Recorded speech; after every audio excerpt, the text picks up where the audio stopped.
You're the one who's making the mistake. Yeah, what mistake? Rambo.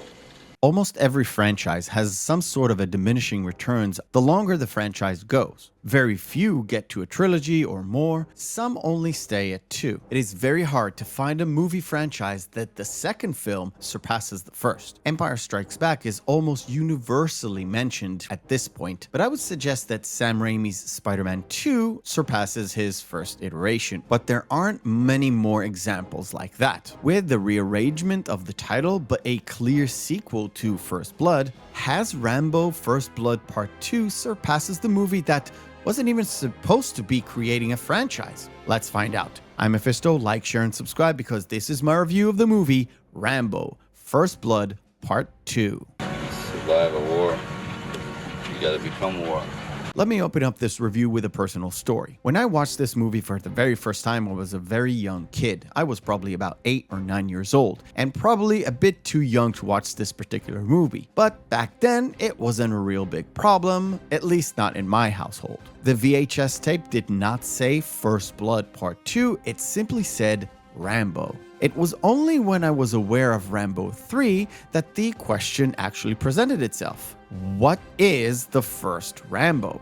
And at the time, I really couldn't find out. So in fact, I saw First Blood after I've seen the other 2 movies in the franchise. In a way, this gives me a perspective that I still hold to this day, in which I discussed briefly in my First Blood review. Rambo, the iconic action hero that we know him today, that catapulted Stallone in the 80s to probably the stratosphere of Hollywood, began with Rambo First Blood Part 2. John, I want you to try to forget the war. Remember the mission.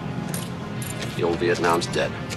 Sir, I'm alive. It's still alive, isn't it? Without going too much into the weeds of the production, Stallone carried over his writing success and his star power into this movie and helped create a more of an action war hero style movie rather than the tormented war veteran that springs into action because of a fight or flight response, like in the first movie. The story picks up a few years after the first movie. John is serving time in a prison doing slave labor. Colonel Troutman comes to visit him and tells him he has an offer. The government has a special job for him in exchange for an early release. A job that puts Rambo back into action and back in Vietnam. Naturally, John agrees, but poses a question that haunts him and the viewing audience up until the very end of the movie. Do we get to win this time?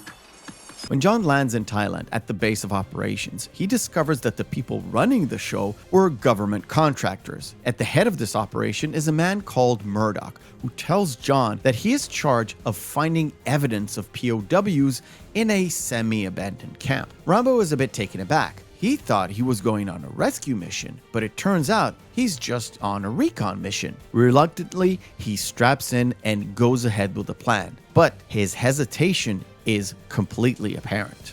You're the only one I trust. After a bumpy drop-off, Rambo meets his contact, a daughter of a CIA informant, and stays on track. But the problems start as the two find out that the deserted camp is not really deserted, and that finding POWs and bringing them back is truly not in the mandate of those government contractors. You goddamn mercenaries. There's men down there! Our men! No, your men. Rambo 2, and I'll skip the full title for you guys if you don't mind, is a huge tonal difference from the first movie. It took the character of John Rambo and almost erased the PTSD elements that were so crucial to the character in the first film and made him into an action hero and even defining the action hero star of the 80s. It was so in the zeitgeist, a similar movie franchise that came in before Rambo 2 was actually criticized for stealing from Rambo its entire plotline. That movie, starring a different action hero, Chuck Norris, was called Missing in Action. I wish you to radio your headquarters and say that you have been captured and condemned for espionage activities. Rambo 2 was such an iconic landmark. The rivalry between Stallone and Schwarzenegger was so bitter, Arnold demanded that he would have a similar get ready for action kind of a scene in his upcoming movie Commando that looked almost exactly like Rambo's get ready scene.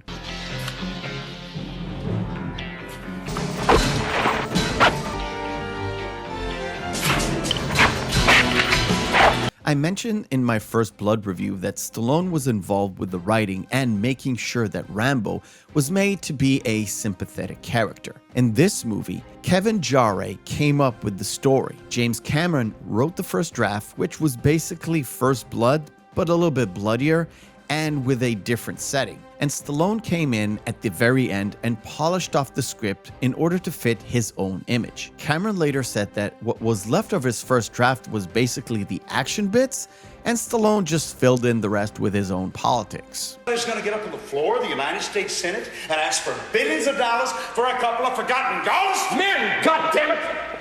Men who fought for their country! The movie itself is supremely patriotic, but it looks at the government and the army with a very critical eye. It has a lot of deep messaging about the treatment of soldiers that have fought and were left behind after being told that their country never leaves anyone behind. It is a full-on action film, but in the quiet moments, Stallone's feelings and his own agenda are pretty clear. Rambo's motives are for his country and the people who served it, and not anyone else, be it the government or the people who are hired to do its dirty work. I've always believed that the mind is the best weapon. Times change for some people.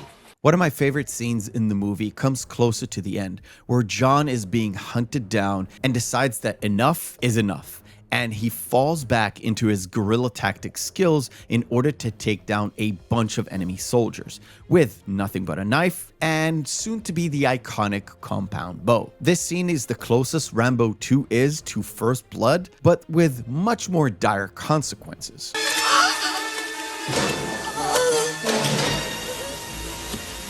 I really cannot understate how important this movie is to showcase the 80s action hero era, but it is also one of those movies that can easily be in the pantheon of Vietnam involvement and criticism in the same vein as Platoon, Born on the 4th of July, and Full Metal Jacket. It's got action, intrigue, revenge, and one man who will stop at nothing in order to dispense truth, justice, and the American way. And of course, bust some heads along the way. Murdoch. I'm coming to get you. A fantastic film that I will recommend watching if you haven't even watched the first film.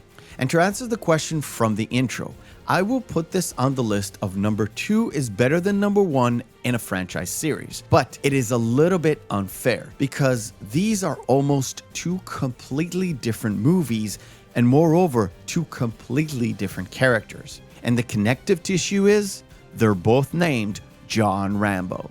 Rambo, you're not expendable.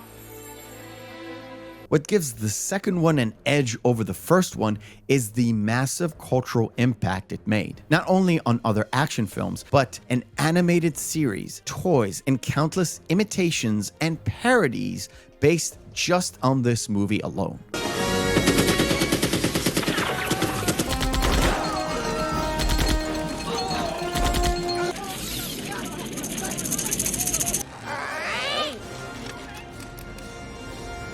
I thank you for watching, and remember, hope is a good thing, maybe even the best of things, and no good thing ever dies. I'll see you on the next video.